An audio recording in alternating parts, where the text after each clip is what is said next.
네, 안녕하세요, 여러분들. 지금 오늘부터 배워야 될 거는 예전에 배웠었던 여러분들 영국혁명이랑 미국혁명이 이어서 이제 미국의 발전에 대해서 공부해 볼 겁니다. 그래서 미국의 발전이 어떻게 이루어졌고 그 과정에서 남북전쟁은 어떻게 일어났고 어떤 양상인지 그 결과는 어떻게 되는지 간단하게 알아보는 시간을 가져볼게요. 자, 보겠습니다. 오늘 미국의 성장, 남북전쟁을 배울 거고요. 자, 보겠습니다. 뭐 긴 말할 거 없이 바로 시작하겠습니다. 제가 미국에 대한 지도를 그릴 건데 여러분들 제가 항상 이야기하는 거지만 쌤은 역사 선생님이지 미술 선생님은 아니에요. 그래서 제가 그림 잘 못 그린 거 양해 부탁드릴게요. 지금부터 미국의 지도 그려볼게요. 여기 알래스카가 있고요. 여기 캘리포니아 반도가 있습니다. 아, 쌤은 진짜 후덜거려요 정말. 자, 이겁니다. 여러분들 너무 당황스러운데 여기가 바로 어디예요? 이게 북아메리카예요. 여기가 이제 멕시코에 있는 중남미, 이제 이쪽이 남부 아메리카가 되겠죠? 좋습니다. 저도 그려놓고 너무 민망하네요. 자, 어찌됐든 자, 의미만 기억하세요. 우리 지난 시간에 배웠을 때, 자, 이 미국이라는 영토 안에서 미국이 처음부터 여기를 전체를 다 차지했나요? 그건 아니라는 거죠. 여기 위에가 이제 캐나다라면, 여기가 이제 캐나다라면, 여기가 이제 미국이라는 건데, 미국이 처음부터 여기를 다 차지한 게 아니야. 어디부터 차지한 거냐면요. 이쪽 지역. 미국의 서부가 아닌 이 동부 지역에 제한적으로 처음에 어떻습니까? 독립이 된 거란 말이에요. 그리고 독립이 됐을 때가 한 18세기 후반 정도가 됐거든요.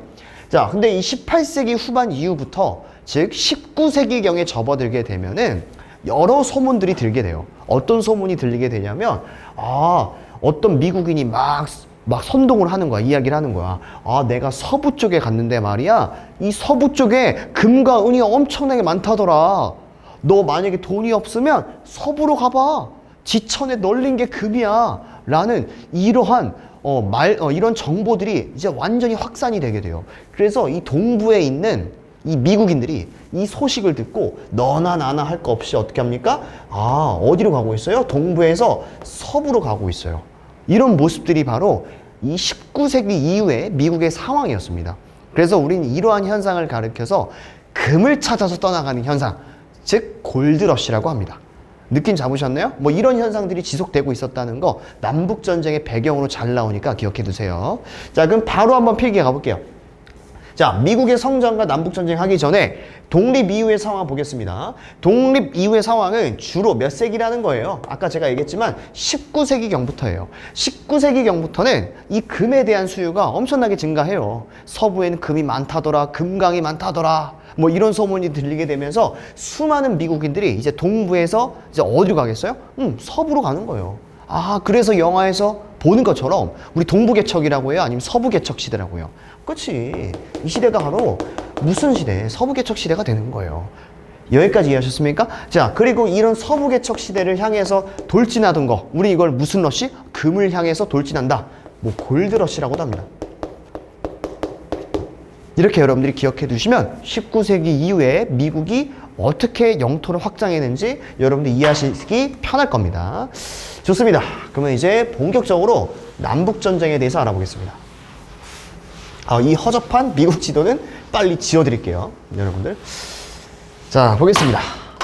남북전쟁 들어가기 전에 당시 남부와 북부의 상황에 대해서 제가 이야기할 필요성이 있습니다. 여러분들, 제가 그림이 그릴 텐데 한번 이해해 보세요. 남부가 있고요. 북부가 있습니다. 미국이 분단된 건 아니지만 이 지리적인 어떤 요인들과 어떤 사회 문화적인 현상 때문에 미국은요, 남부 쪽과 북부가 각각 추구하는 어떤 사회 문화적인 현상이 조금씩 달랐거든요. 이제부터 그 이야기를 제가 해드릴게요. 대표적으로 영국의 이야기를 빼놓을 수가 없습니다. 이렇게 북부와 남부가 있고 이 세 가지 국가들의 현상에 대해서 알아볼게요. 당시 미국은요, 전통적으로 농업을 중요시하는 사회였어요. 남부 쪽은요. 반면에 북부 쪽은요, 전통적으로 농업을 했다라기보다는 상공업을 중요시했던 사회였어요. 여기까지 이해하셨나요? 그럼 여러분들 생각을 해보세요. 미국 남부 쪽은 농업을 중요시하는 사회였거든. 그렇기 때문에 무엇보다도 농업을 하려면 뭐가 필요해요? 그 농업을 경작할 수 있는 노예들이 필요하단 말이야. 느낌 잡았어요? 아, 그럼 이때 당시에 노예들은 바로 누구였을까? 흑인들이었어. 느낌 잡았죠? 아, 그럼 이렇게 정리할 수 있겠네. 남부 쪽은 농업을 중요시했고, 그리고 이 농업을 경작할 수 있을 만한 흑인들을 우선시했어요. 그러다 보니까 자연스럽게 이 남부주들 같은 경우는 흑인 노예 제도에 대해서 찬성했을까요? 반대했을까요? 계속 유지되길 바라는 찬성 측에 가까웠었습니다. 여기까지 이해하셨습니까? 어렵지 않았습니다. 자, 북부로 한번 가볼게요. 북부 쪽은 남부랑 좀 달라요.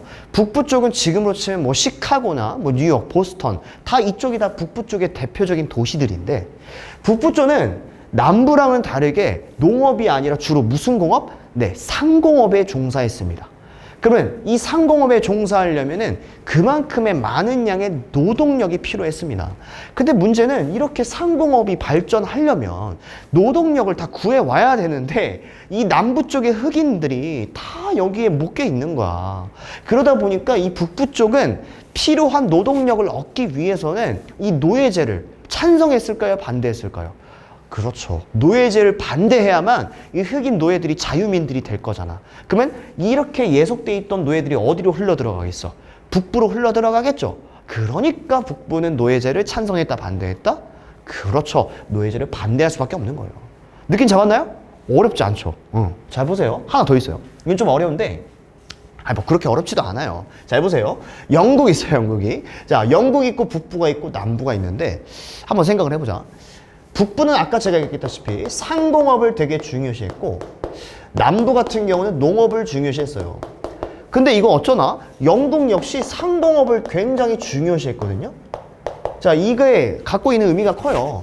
북부 쪽에서 상공업을 했다는 것은 여기서 만들어진 생산품들이 있을 거 아니에요. 그쵸? 여기까지 어렵지 않죠? 그러면 영국 입장은? 영국 역시 상공업이 발전했기 때문에 영국 역시 상공업을 통한 하나의 여러 가지의 생산품들이 만들어졌을 거예요. 맞지 않습니까?